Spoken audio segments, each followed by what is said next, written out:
Good morning all, how are you? Hope you all are fine. So today we are going to discuss second term portion, first lesson, that is chemical effects of electric current. Actually it is very interesting chapter for you. We have already studied about conductors and insulators in class 6. So this chapter is continuation of lesson electricity and circuit from class 6. So let us watch the video.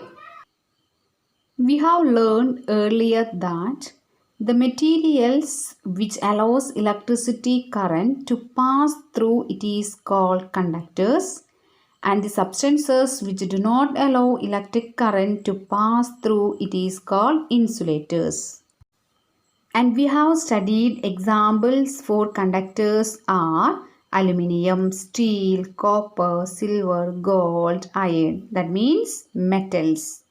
And examples for insulators are cloth, wood, glass, rubber, plastics, that means non-metals.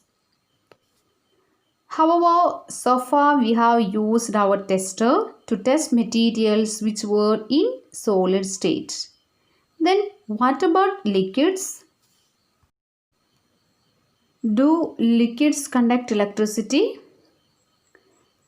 To test whether a liquid allows electric current to pass through it or not, we can use the same procedure which we studied in class 6. However, replace the cell by a battery. Also, before using the tester, we should check whether it is working or not.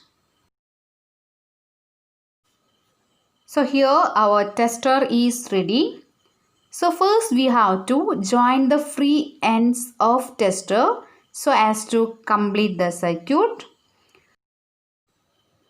If you observe the bulb is glowing, that means tester is ready to use. If the bulb is not glowing, we have to find the possible reasons for not glowing. If the bulb does not glowing, then the possible reasons could be loose connections, bulb not working, battery could be discharged, or one or more wires may not be working. Check that all the connections are right. If they are, then replace the bulb with another bulb. Now test if the tester is working or not. If it is still not working, then replace the cells with fresh cells. Now our tester is working. Let us use it to test the various liquids. So are you ready? First we have to take a plastic container. Pour 1 teaspoon of lemon juice or vinegar. Bring your tester over this cap and let the ends of the tester dip into the lemon juice.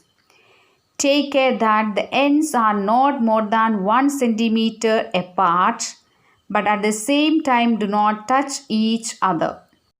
What is your observation? Does the bulb of the tester glow? Yes. That means when the liquid between the two ends of the tester allows the electric current to pass, the circuit of the tester becomes complete. The current flows in the circuit and the bulb glows. The bulb is glowing because the filament of the bulb gets heated to a high temperature and it starts glowing. However, if the current through a circuit is too weak, the filament does not get heated sufficiently and does not glow. At that situation, we can use LED. LED can detect very weak current also. LED means light emitting diode. LED glows even when a weak electric current flows through it. There are 2 wires that are called LEDs attached to an LED. one lead is slightly longer than the other.